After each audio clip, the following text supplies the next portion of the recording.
I am an evangelical Christian, and I've been serving the Lord for more than 24 years. I mean to tell you that spiritual desire is the only cure for spiritual drift. So it's time to get back to our heart's cry and soul's hunger for God. And I spent the last couple of days listening to the most important and popular Muslim worship songs.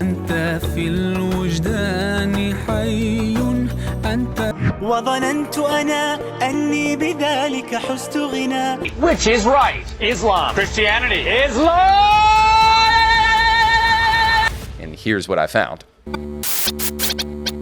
I want to give you a little bit of a tease, because toward the end of this, I want to share a theological truth that I think is absolutely profound and helps you understand the difference between Christianity and the major religions of the world. But this will give you a little bit of an idea of the difference that I found between Muslim worship music and Christian worship music. In Muslim music, you will never hear anybody say, "I used to be a sinner, but Islam saved my life. I love Muhammad. He's been so good to me. I was broken in nearly at the end of my life, but Allah came and he saved me. I didn't believe in God, but then I ventured into a mosque and Muhammad changed my life." You don't hear some of those things in any of the music that I'm about to share with you. And as far as I can tell, this is some of the most popular music in the Muslim world. And I think there is a very distinct reason why. I will be the first to admit that I am a big critic. In fact, you will find no bigger critic of modern Christian music, how superficial and how self-centered it can be, and how little it can actually have to do with God, how much it has to do with how God will do you good rather than how we can truly know a powerful and wonderful God personally. So yeah, I'm a huge critic of modern Christian music. However, even with all of its flaws, especially in the CCM industry, I think that there is still a distinct difference between Christian music that really does tip off to one of the biggest differences between Christianity and all the other religions of the world. So this is for certainly Muslims, but it's also for those out there, maybe atheist, agnostic, who may think to themselves, well, all religions are basically the same. They all preach the same thing. And they may talk about different gods and have minor differences, but fundamentally, they're all really the same. Today, I hope to show you through this little excursion through the world of Muslim worship music that the major religions of the world are superficially similar, but they are fundamentally different. Let's jump into the first song. All right, this song is by Mar Zain, and I'm going to butcher the song title here. Maybe I just butchered his name, but it's Ya Nabi Salam Alayaka. Anyway, this song is in Arabic, and it is going to have to be interpreted by me with my great Arabic skills here.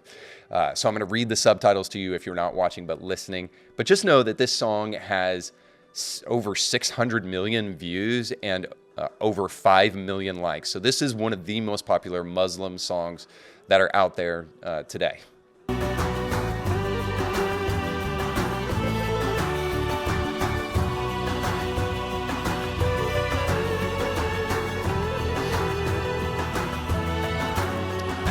You were God's light at dawn.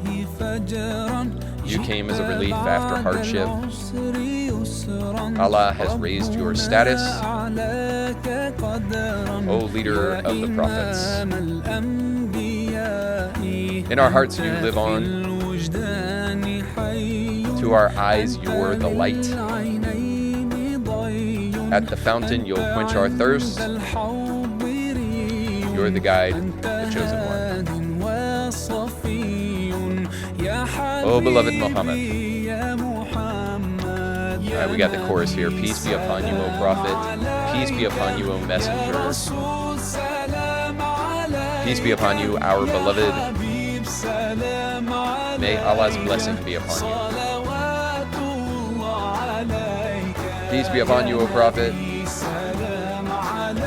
Peace be upon you, O messenger. Okay, you kind of get the point here. So far, we've heard him say things about Muhammad that we typically don't hear from Muslims, generally speaking, which kind of alludes to a fact I'll get to in just a moment. But the one thing I would point out at this point in time is that we've heard him say things like he quenches our thirst, he's light, and all these things, but it doesn't actually go into what Muhammad has specifically done in this guy's life to be any of those things.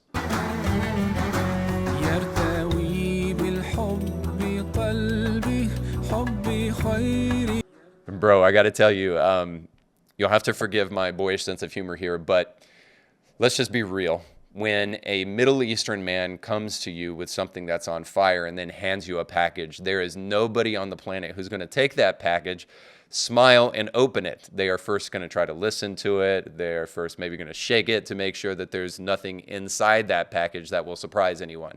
And again, I'm not trying to be mean here. I know that there are peacekeeping Muslims in the world today, but the reality is we are a post 9/11 world, and the people who are causing the most terror around the world is, bar none, unrivaled. It's Muslim. So the reality is that I think this is a little bit farcical. But again, I also want to highlight the fact that also I think this is a little bit of mimicry. It's mimicry because it's a very bad impression of what a Christian song may sound like. Now, we do in Christian music praise God for being our light. He is the light of the world. He lights the path to every man that comes into the world. And we do talk about Jesus quenching our thirst. Jesus said that if you believe in him, fountains, streams of living water would flow from within you. So these are things that Christians say, and honestly, you don't hear the Quran talking about it, or you don't hear Muslims talking about Muhammad in this way very often. So I do think there's a little bit of mimicry, and the reason, most importantly, is that it's a bad impression of a Christian song, because again, we don't really hear what has happened to make Muhammad the light. We don't hear how this guy was soul thirsty and then Muhammad came and quenched it. He's just stating these things as a matter of fact without actually telling us what God's done. Now, I think the first thing that comes to mind for me is a guy like Brandon Lake, and Brandon Lake's song Miracles, where he talks about the miracles he's personally seen and the miracles he's experienced in his life. And you can sense that there's a powerful, different dynamic going on in that song because of firsthand eyewitness accounts. And this will become very important as we start to kind of hone in on the message here today and the major difference between Muslim worship music and Christian music. Worship music. So let's go to this next song and see what we can find out about it. Okay, so this one has a little bit less, 400,000 views, but it's only 6 years old, 6,000 likes. So I became someone else to show off. And I thought that I would gain a fortune, but I found that I'd lost, for these are mere appearances. No, we don't need wealth in order to be more beautiful. Our essence is here in our hearts, it shines. We will not seek to please others with that which we deem unbefitting of ourselves, for ourselves. That is our beauty, rising and ascending high above. Okay, this is something that does bother me when your chorus is, like Christians do this too in some of their worship music, and it does drive me nuts.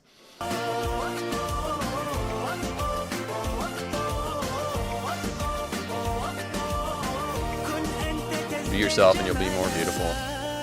Oh, whoa.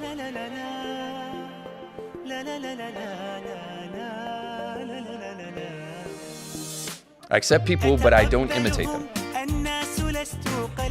Except for what I agree with to be happy with myself.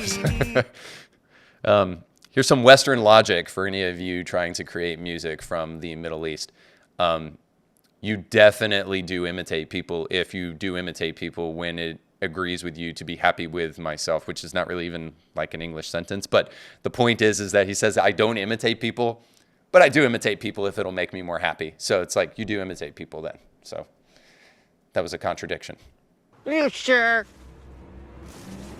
And you may be thinking to yourself too, that this may be why Reed is like really not fun to listen to worship music around. And yes, that's probably true.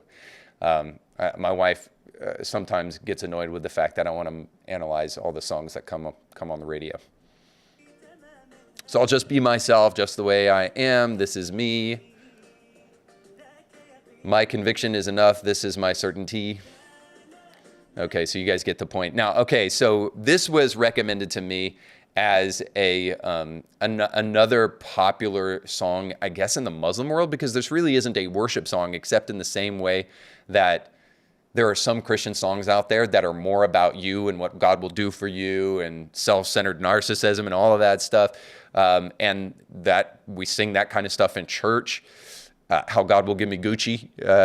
And by the way, I hope nobody's listening and then going to take that as a recommendation for the next worship song that you need to create. But nonetheless, that kind of stuff happens in Christian music too. But this is clearly not necessarily a song that really honors Muhammad or Allah in any way. It's really kind of a self-serving song about how you're just going to be your true, authentic self, which again shows a little bit of a Western kind of influence here. But the comment section, I guess, would beg to differ with me, because they think that this is a song that really is proof positive that Islam is real, because you've got people saying things like, I'm not really Arabic or anything, but genuinely, I love this song. And another person saying, I'm a Muslim. This song is capable of winning a soul. Now, that's the one that I thought was just interesting. Now, talking about Western logic here and the difference between East and West, just because you like a song does not mean it is proof positive that Islam or Christianity or anything else is true. Just because you have an emotional response to something doesn't mean something is true whatsoever. There needs to actually be logic, evidence, and rationale. And that may underpin kind of the overarching point between the difference between Muslim worship music and Christian worship music. Let's go to one third song. I'm going to have to go back to the original guy because he's got another popular Muslim worship song. And he is probably, I guess, one of the most prominent artists, is what I'm kind of gathering, because we dipped into this song. It doesn't really have much to do with Muhammad, Allah, or Islam at all. So we'll go back to our original guy and see if this next song can truly convince us that they are worshiping a God, a religion grounded upon truth. So let's jump into it.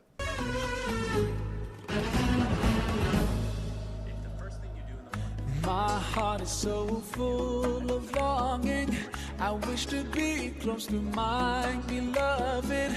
I dream to walk in the streets of Medina and to quench the thirst. Okay, this is Marzain again, and this one is called Forgive Me. It's Assalamu Alaikum.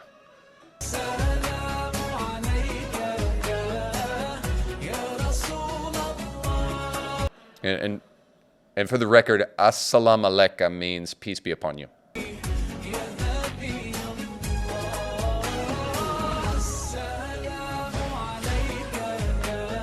Why?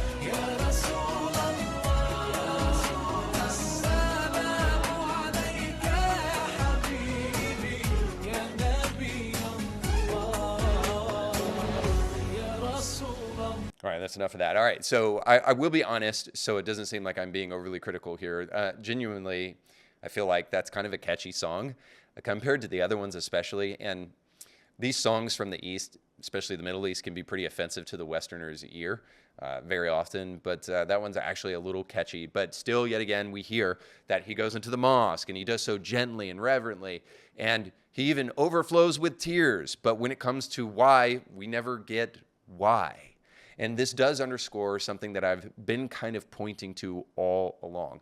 And the idea here is this, is that the Muslim can sing worship music to an Allah or to a prophet that they think is great and good and holy. They can sing to that God and they can say things about him, but what they can't do is convincingly through their music tell you how God has done those things, because Muslim music lacks what's actually called praise. Now, let me explain the difference from the Christian perspective here. So worship is regardless of circumstance and honors God for who he is, not for what he has done. Praise is respect and honor and adoration for what God has done in our life specifically.